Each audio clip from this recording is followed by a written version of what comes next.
Why is that? Are you wanting Cass to swap today? Morena. Oh, am I just a little bit early, so I'm just going to play some music in the background. Are there people on there? Oh, Yeah. it's a live stream. Yep, this is a live stream. You want to come in it, babe? What is it? It's my readings I do in the morning. Are you not listening already? Look. Oh, yes, I do see your readings. My office is a bedroom as well. Waitaha's in the bedroom. So for those of you who have been watching our page, we're on day 2 of our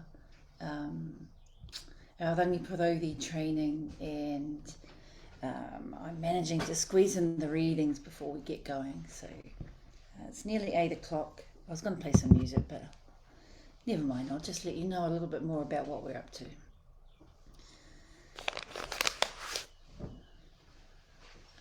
Check out Instagram, Mahi Atua, and Facebook, Mahi Atua page, and you'll see some of the vlogs that Waitaha is doing for us. And you can go onto our website, www.mahiatua.com, and there you'll be able to see the trainings that we offer.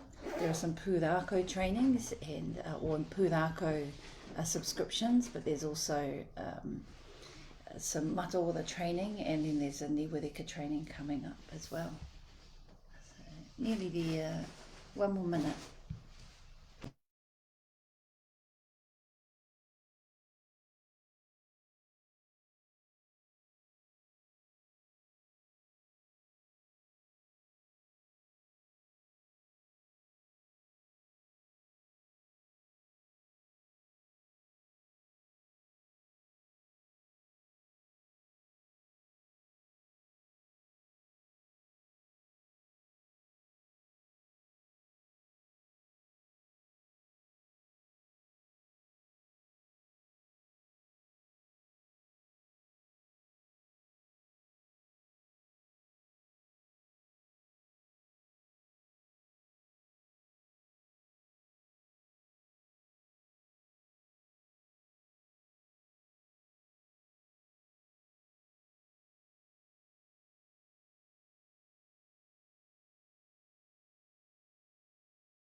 Morena everyone.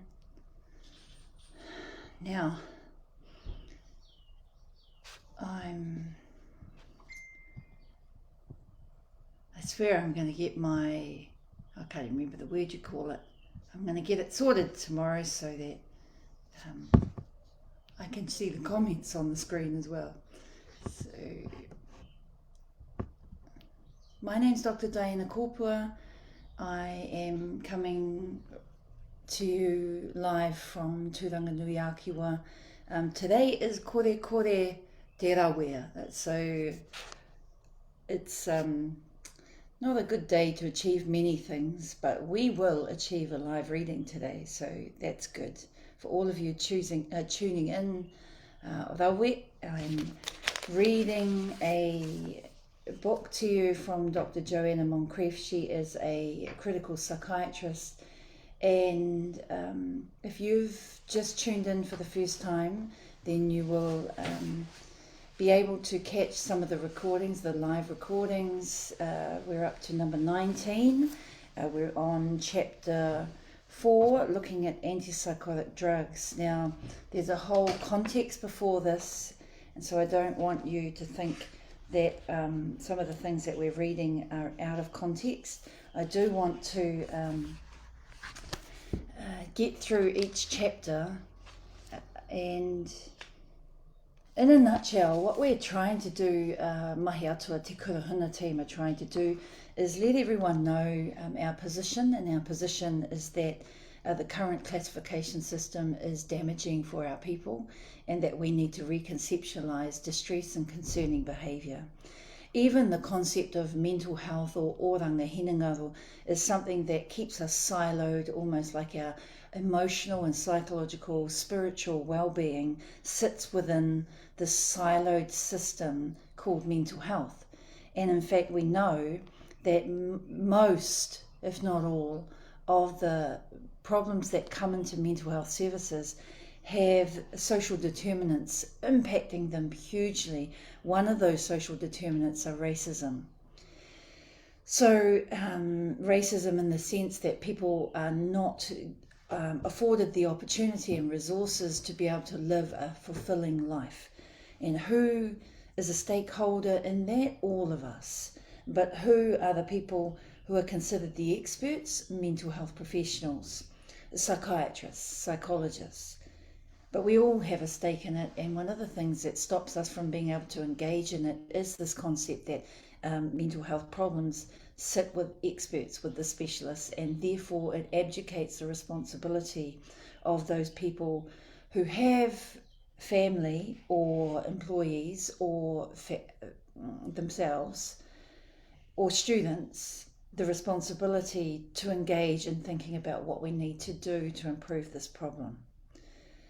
So what we usually do is refer to a doctor, the GP, or straight to the mental health service, and many people in the mental health service or many people going to the GP are prescribed psychotropic medication, and too soon, and this is not to say that it doesn't work, but for some people, but on the whole, it's not working for society.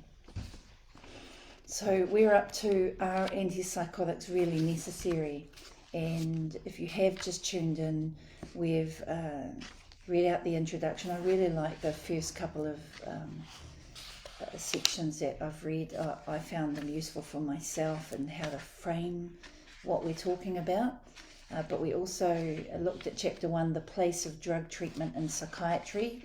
Dr. Joanna Moncrief introduced us in Chapter 2 to a different model, how do psychiatric drugs work, really challenging the idea that psychiatric drugs treat diseases, because they don't. And in fact, medications that treat diseases don't necessarily cure the disease, but they might cure the symptoms that are a result of the disease.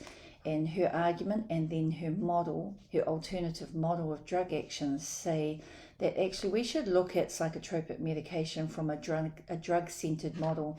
That is, these drugs alter the mental state, the mind of anyone that takes them. And the research, the next chapter talked about the research, and the research really isn't looking at the fact that people taking psychotropic medication are impacted anyway. And are we comparing people without mental distress with people with mental distress and giving them the medication and seeing what happens? I'm not sure that she said that exactly that way, but this chapter, those are some of the examples. Then we're looking at antipsychotic drugs. We looked at how they work, the theory of how they work, and now yesterday I rushed through the effects on symptoms, and I think I rushed too fast, but kei te pai, we'll slow down today. This section on Chapter 4 is, are antipsychotics really necessary? Kapai. Feel free to morena koutou. So I'm happy for you to put some questions in. I will look over to see if there's anything while I'm reading. It distracts me, but let's do this. The next question is whether everyone with a psychotic episode benefits to the same extent from antipsychotic treatment, and whether some people would do just as well without the drugs. A randomised controlled trial conducted in Australia compared treatment with antipsychotics or placebo in 80 people with a first episode of psychosis. Participants were attending a high-quality service for people with a first episode of psychosis that offered intensive psychosocial care, including cognitive behavioural therapy, family therapy, personal support, and crisis management.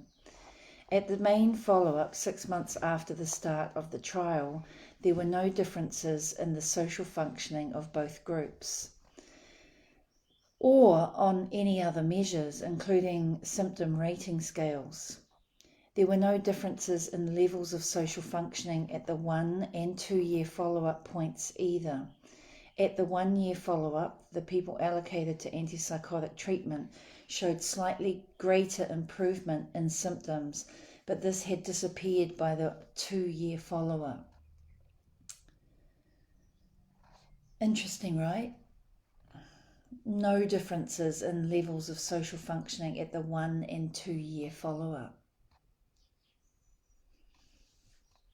At the 1 year follow-up, the people allocated to antipsychotic treatment showed slightly greater improvement in symptoms, but this had disappeared by the 2 year follow-up.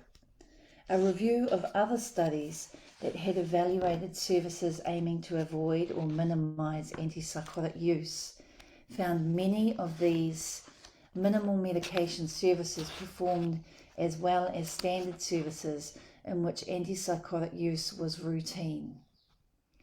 A famous example is the Satira project in San Diego, California. This was a small homely unit designed to care for people with psychotic disturbance or schizophrenia while avoiding the use of antipsychotic drugs if possible. The project was set up as part of a randomized trial funded by the US government that compared outcomes of people admitted to the Satira project with those who receive usual care at a local hospital. The trial found that people admitted to Satira did as well or better than the comparison group. 43% of the Satira group avoided the use of antipsychotic drugs altogether, which was 32% of the originally allocated to the Satira house after the exclusion of people who were considered unmanageable there. A more recent randomised study in the UK, that's the Morrison et al. 2018 for those interested, involving 75 people with a first episode of psychosis, compared participants prescribed antipsychotic medication with others given cognitive behavioural therapy or antipsychotics and CBT. After a year, there was no difference between any of the groups in terms of symptoms, quality of life, rates of improvement, or personal and social functioning.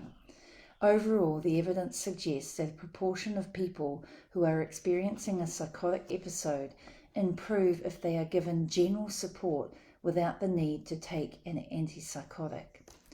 It is also widely recognised that many people continue to have persistent and troublesome psychotic symptoms despite the use of antipsychotic drugs. In one recent study, only a third of participants qualified as showing remission, which was defined as showing only a mild or better level of 8 key symptoms. Clozapine is often prescribed to people who fail to respond to other drugs, despite its known risks to health.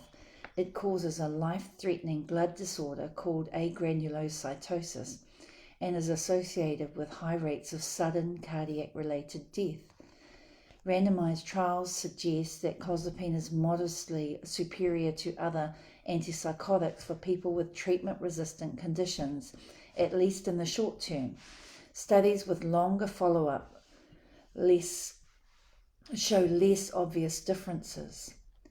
But we know that some people who are... I'll answer that question shortly. But we know that some people who are diagnosed with schizophrenia continue to experience symptoms and other difficulties even while taking clozapine. So although antipsychotics can reduce the impact of psychotic symptoms and other manifestations of acute psychotic episodes in most people, some can recover without the use of these drugs and some do not recover despite their use. We also need to know more about the benefits and harms of using other types of sedatives and how they compare with the use of antipsychotics. So kia ora everyone, that's my reading for now. That just shows you that there are many studies in other parts of the world that have compared people who've had a first episode of madness, which they use the term psychosis, which is just a describing word. Someone made up that word, and now we understand what psychosis means.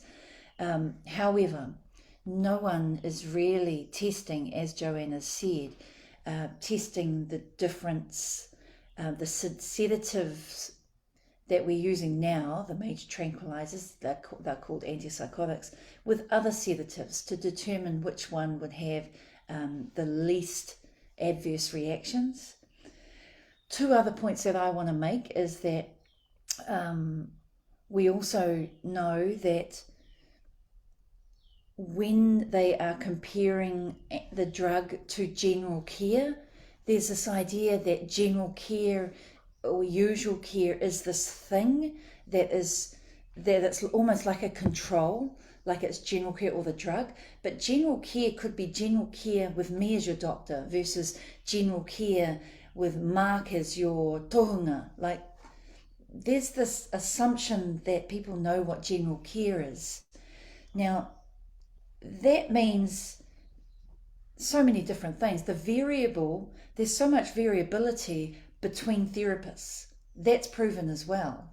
And in fact, that's the major variability when you're looking at general care. So if we compare the study of 80 people under my care versus 80 people under Mark's care, we'd be able to determine the impact.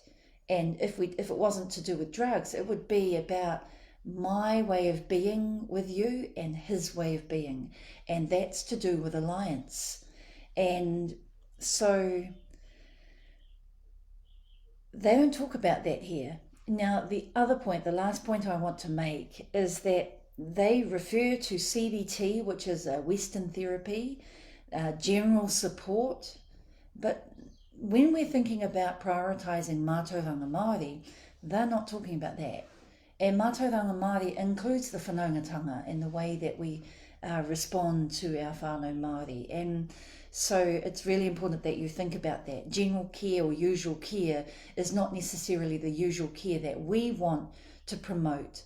In fact, I would love to not have to channel people through to mental health services in their current configuration. So general care is actually damaging. And it might be damaging because we're not looking at the variability between therapists, between health professionals. I get myself in trouble saying those sorts of things, but it's the research shows it, and we need to grow a thick skin, we need to grow an emotional muscle. Morena aroha, hine, kia ora hine, does antipsychotic?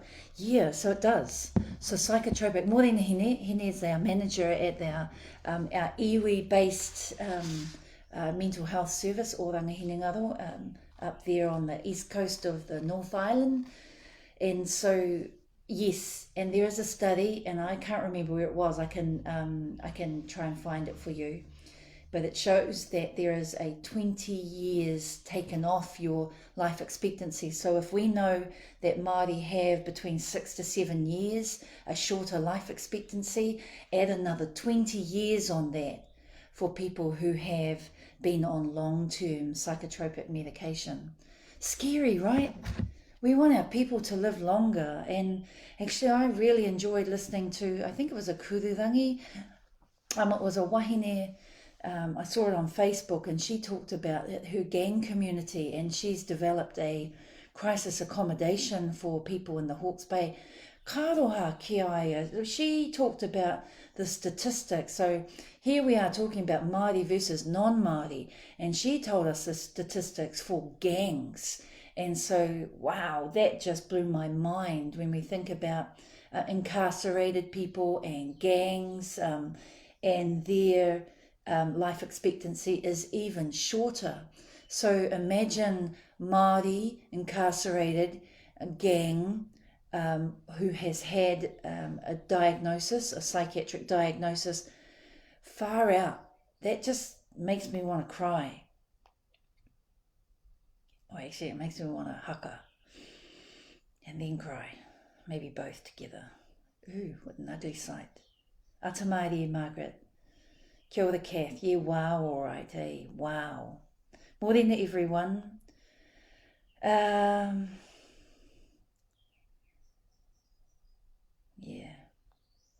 Oh, team leader.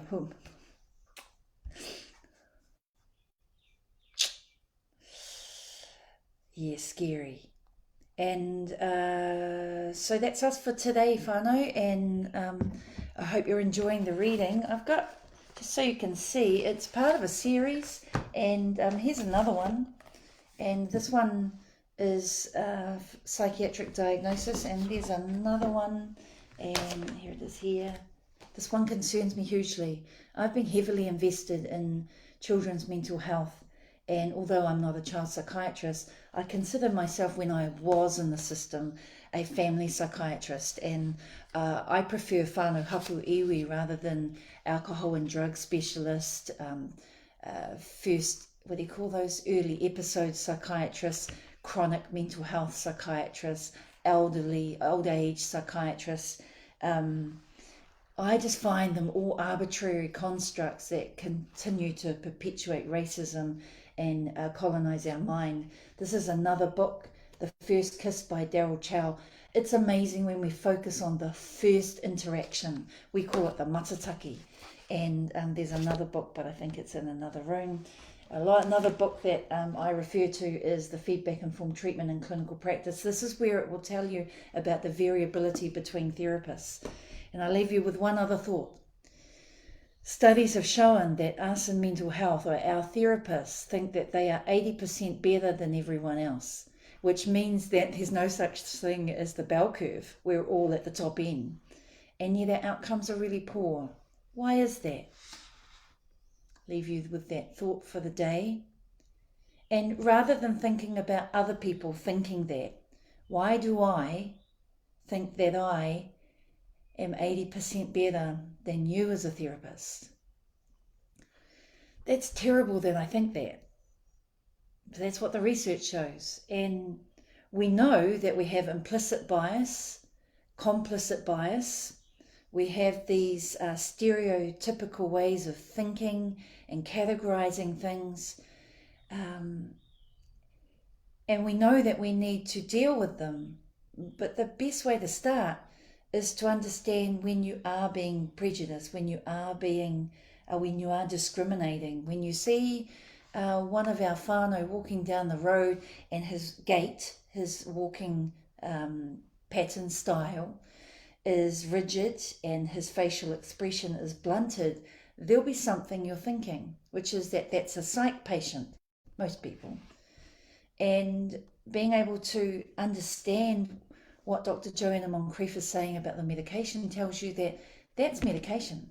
That's the system that forced a family to take that family member down a certain pathway. And we were trained how to work in that system. And then we were trained to believe in all of the knowledge that we've been imparted and to impart that knowledge on our whānau in distress. We have got to move through this. And the first step is to start with ourselves. Me, I perpetuate racism. Me, I have told people, you're treatment resistant. We think that you should trial clozapine now. Clozapine has even proven to me that it works. People have improved. Never mind all of those adverse reactions.